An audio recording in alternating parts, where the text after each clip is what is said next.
Muy bien, buenas tardes. Damos gracias al Señor que nos regala estos minutos para estar juntos como iglesia y también detenernos en su palabra para crecer en el conocimiento de Él y seguir meditando en Cristo, en el autor de nuestra salvación, en aquel que nos ha dado vida y aquel que en su plan y en el diseño del plan contempló lo que dice el apóstol Pablo, un misterio que es la iglesia. A partir de hoy comenzamos una nueva serie de temas que van a estar centradas. Estos temas, nuestra convocatoria para nuestros encuentros de domingo va a estar centrada en el libro de los Hechos y la serie da en llamarse Una Iglesia Viva. Y del libro de los Hechos tenemos una gran cantidad de referencias y una gran cantidad de ejemplos para tomar para nuestra vida, en particular de manera personal y también como iglesia. Al establecerse la iglesia es muy particular el libro de los Hechos porque retrata y refleja lo que fue la transición del antiguo pacto, cómo Dios aún daba oportunidades al pueblo de Israel para que se arrepienta. Sin embargo, ellos siguieron rechazando. Encontramos en los primeros capítulos del libro de los Hechos cómo el pueblo de Israel y las autoridades persiguen al nuevo camino, persiguen a los seguidores de Jesús y se sigue extendiendo o se sigue ampliando la distancia y se sigue ampliando la incredulidad del pueblo de Israel, y es por eso que Dios en esa transición que nos habla el libro de los Hechos va formando, va forjando y se van estableciendo los cimientos de la iglesia de la cual nosotros somos parte. Por eso es que es tan importante detenernos a ver lo trascendente que es nuestra vida para el Señor, porque nosotros somos, al creer en Cristo como nuestro Salvador, somos la iglesia, pertenecemos a la iglesia, somos templo del Espíritu Santo, y al ser templo del Espíritu Santo, espiritualmente conformamos la iglesia de Dios. Al conformar la iglesia de Dios, estamos en el plan de Dios, y al estar en el plan de Dios hay un propósito para cumplir, y eso es lo que nos vamos a gracias, bonito, genial. Y eso es la idea, que podamos detenernos en estos encuentros para concebir, para fortalecer este concepto y crecer en nuestro rol como iglesia, como comunidad, como iglesia como grupo, como iglesia como la institución que llevamos adelante el propósito de Dios, pero también individualmente. Y la idea es esta, que podamos llevar adelante lo que el Señor nos dijo en Mateo 28, que lo denominamos la Gran Comisión. Dice el Señor Jesús: toda potestad me es dada, todo poder, toda autoridad. Y como el Señor tiene la autoridad, Él nos envía y le dice: por eso vayan y hagan discípulos. Vayan y hagan seguidores, no de ustedes, seguidores de Cristo. El modelo es Cristo, la figura a seguir es Cristo y el ejemplo a seguir es Cristo. Y nosotros, como cristianos, como hijos de Dios, tenemos que dar ese ejemplo para que otros sigan esta verdad. Entonces, en el libro de los Hechos, en el capítulo 1, vamos a leer hoy y vamos a detenernos en 4 verdades, solamente 4 verdades que nos tienen que orientar y ayudar a manera de introducción acerca de este propósito general, pero también el propósito particular. La iglesia como en su conjunto, pero como dice el apóstol Pablo en el libro a los Efesios, la carta de los Efesios, capítulo 4, este cuerpo, todo bien constituido, va creciendo, edificándose en amor. Dice entonces el capítulo 1 de los Hechos, Lucas, escribiendo su segundo tratado, el primer tratado, el médico Lucas escribe el Evangelio, y el libro de los Hechos es su segundo tomo de la misma historia. Dice, verso 1, capítulo 1, en el primer tratado, Teófilo, hablé acerca de todas las cosas que Jesús comenzó a hacer y enseñar, el Evangelio, hasta el día en que fue recibido arriba, después de haber dado mandamientos por el Espíritu Santo a los apóstoles que había escogido, a quienes también, después de haber padecido, se presentó vivo con muchas pruebas indubitables, sin duda, apareciéndoseles durante 40 días y hablándoles acerca del reino de Dios. Y estando juntos le mandó que no se fueran de Jerusalén, sino que esperasen la promesa del Padre, la cual les dijo: oyeron de mí. Porque Juan ciertamente bautizó con agua, verso 5, pero ustedes serán bautizados con el Espíritu Santo dentro de no muchos días. Verso 6, entonces los que se habían reunido le preguntaron diciendo: Señor, ¿vas a restaurar el reino de Israel en este tiempo?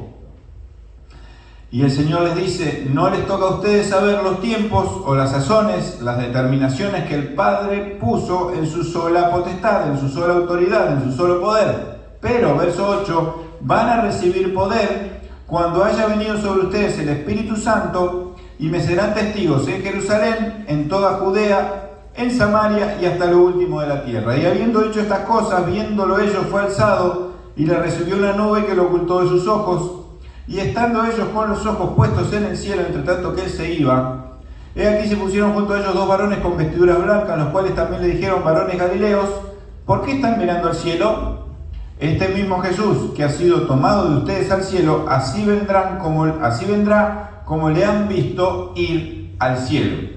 Entonces encontramos en estos primeros 11 versículos de los Hechos cómo el Señor establece como los mojones del plan, establece los lineamientos del plan, ordena la idea del plan de Dios. Y una primer verdad en la cual podemos establecer y mirar en este prisma de la obra de la iglesia, en este principio de que tenemos que ser una iglesia viva, una primer verdad es que la autoridad es del Señor Jesucristo. Hacíamos mención a Mateo 28, toda potestad me es dada. Ahora el Señor cita en el verso 7 que hay algo que a nosotros no les tocaba a los discípulos y no nos toca a nosotros. No les toca a ustedes saber los tiempos. ¿Qué pasaba? Los discípulos querían que el Señor restaurara el reino de Israel. Ellos en esa época estaban bajo la autoridad del yugo de la esclavitud y eran contribuyentes del Imperio Romano. Entonces ellos querían que el reino de Israel tuviera libertad absoluta, fuera nuevamente lo que fue la gloria de David, la gloria de Salomón. Entonces le dicen: Señor, o sea, vos sos el Mesías, vos sos el enviado. En el antiguo pacto los profetas dijeron que vos, como Mesías y enviado, ibas a restablecer el reino material, el reino físico. Entonces le dice: ¿lo vas a restaurar ahora, Señor? Y el Señor les dice una cosa: no les toca a ustedes.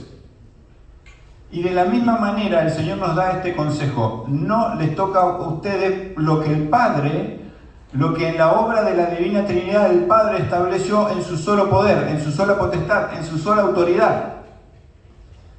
Hay determinados tiempos en el plan de Dios en el cual nosotros estamos que se tienen que cumplir para que la profecía y la ley se cumplan en su totalidad, para que la iglesia cumpla los tiempos de Dios y, como dice la Escritura, pueda ser arrebatada para ser llevada al cielo.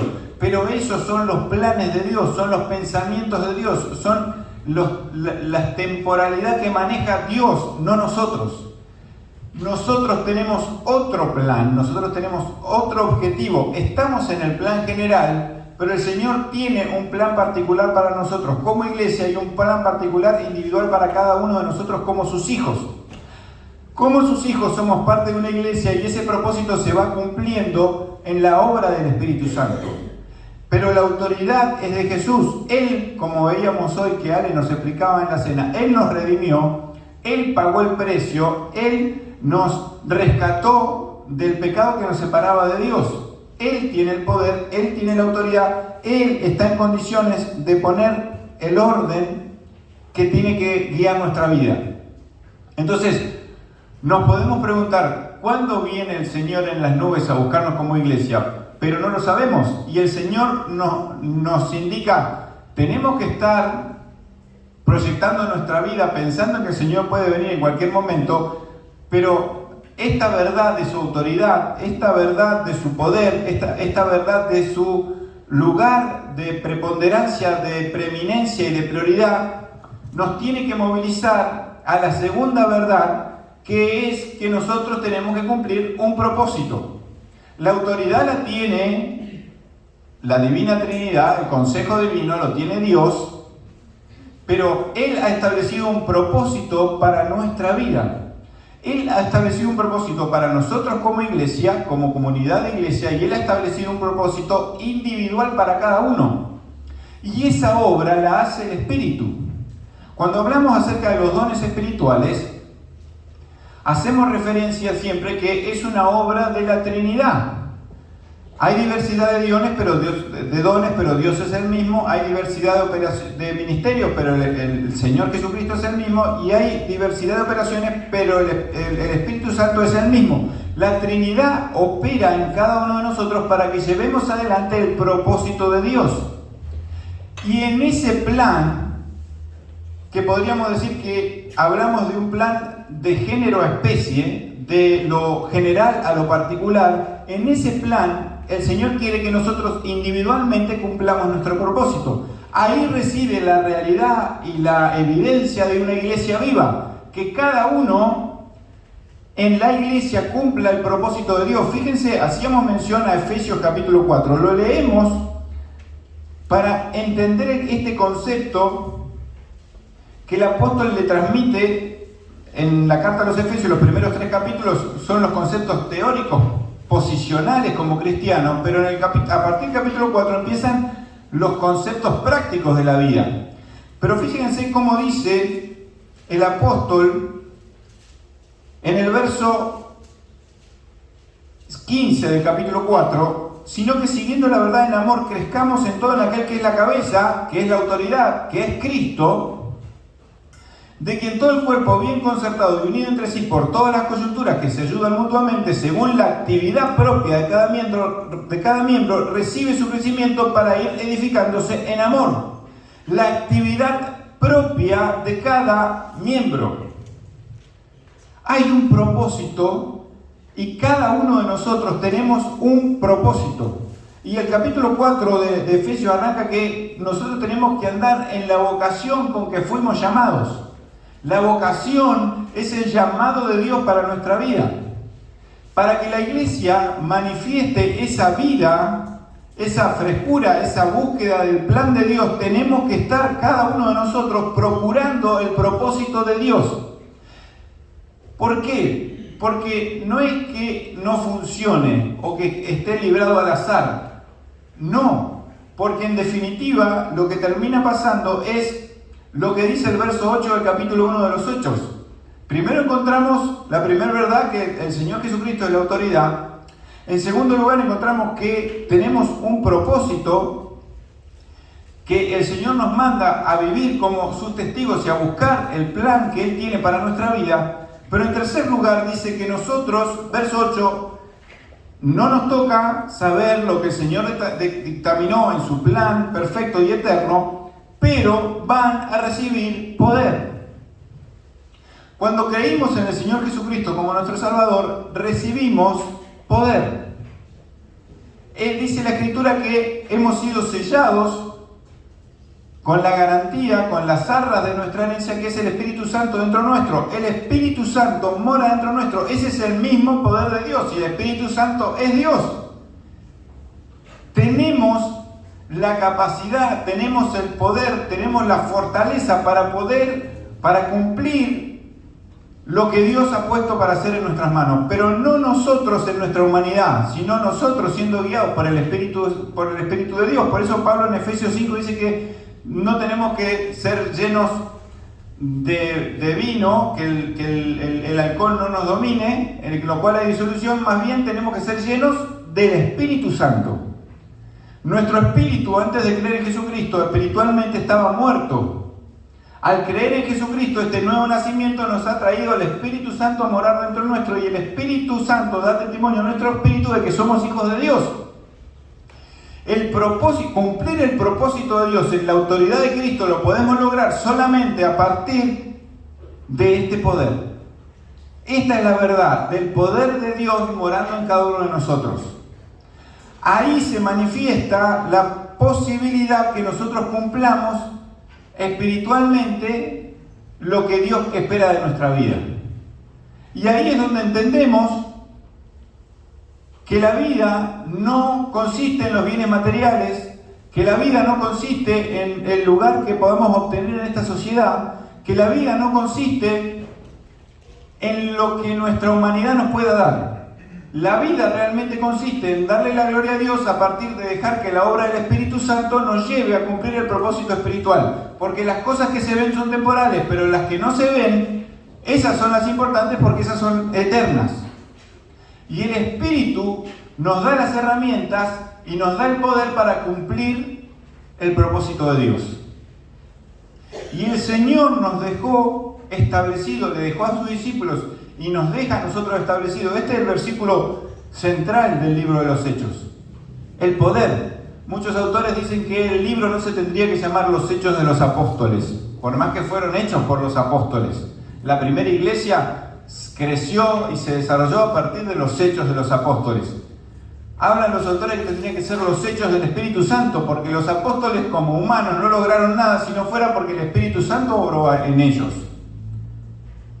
A partir del capítulo 2 encontramos cómo se cumple lo que el Señor les había dicho. A los 50 días de esta palabra se cumple en Pentecostés y viene el Espíritu Santo, desciende con poder y la iglesia se manifiesta en su esplendor. Dios empieza a sembrar y establecer los principios, los primeros pasos, las bases de la iglesia. Y encontramos una iglesia viva. ¿Por qué? Porque estaba guiada por el Espíritu de Dios. No estaba guiada por una orientación humana, por una filosofía humana, por una teoría humana, por una fuerza humana. Es el mismo Espíritu de Dios obrando a partir de vidas que lo dejaban obrar. Y lo mismo pasa para nosotros. Si nosotros reconocemos la autoridad de Cristo, si nosotros reconocemos que es el único que nos puede redimir, que es el único que pagó el precio y depositamos nuestra fe en Él, dice la Escritura que nosotros nacemos de nuevo. Nacimos físicamente a esta vida, pero espiritualmente nacimos muertos por el pecado. Al creer en Jesucristo, nacemos a una nueva creación espiritual en la cual el Espíritu de Dios es el que nos tiene que guiar a cumplir el propósito de Dios. ¿Cómo? Con el poder de Dios. Y el Señor, hay una exigencia que Él nos deja en el crecimiento de nuestra fe, en el fortalecimiento de nuestra fe. El Señor necesita que nosotros seamos santos, apartados para Él. Vivir una vida de santidad involucra obediencia. El Señor en Juan 15 le dijo a sus discípulos: ustedes son mis amigos si hacen lo que yo les mando. Si ustedes son obedientes a mis mandamientos, los cuales no son gravosos, su vida va a dar el fruto necesario y va a ser la plataforma necesaria para que el Espíritu se manifieste. Porque hay gran parte de esta obra que, hermanos, tenemos que reconocer es milagrosa. Hay gran parte de esta obra que no la vamos a poder explicar nunca porque es la obra de Dios, es la obra de su Espíritu. Pero eso lo podemos desarrollar a partir de una vida de fe. Pablo en Romanos 1 dice que nosotros creemos por fe y vivimos para fe. Para que nuestra fe crezca y a partir de esa fe que crece el Espíritu obra en su poder para cumplir el propósito. Porque sin fe es imposible. Es la única manera de agradar a Dios. Mirándolo a Él y que Él nos vaya dando la luz necesaria para ir conociéndolo más a Él. Entonces la primera verdad es la autoridad de Dios, la autoridad de Jesucristo, la potestad. La segunda verdad es el propósito que tenemos para cumplir como sus hijos, que es este propósito que encontramos en el 1.8, que de ser testigos, que involucra el ser testigos, involucra nuestra vida. ¿Y en qué fortaleza, en qué poder? En el poder del Espíritu Santo.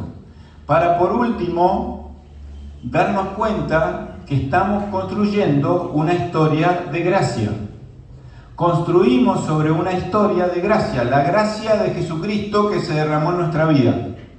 La gracia de Dios, del regalo de Dios que nos dio la salvación. Ahora, esa gracia se construye en nuestra vida, porque cada uno tiene que vivir la vida que el Señor le manda vivir en la gracia de Dios.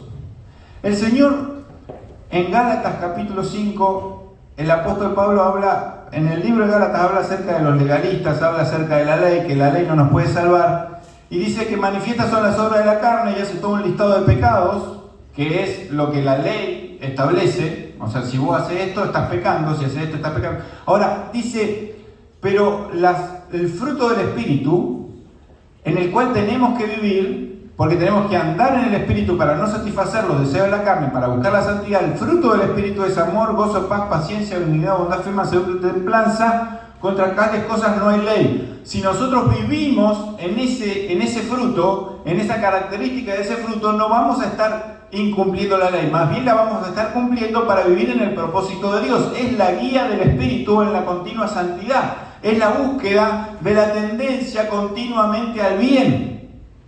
Porque nosotros en la vieja naturaleza, es lo que Pablo explica en Romanos capítulo 7, tenemos la tendencia continuamente al mal, y eso no sale fácil. Eso es natural, porque nosotros somos pecadores por esencia, nacemos así, estamos chipeados falsos, estamos mal, venimos torcidos.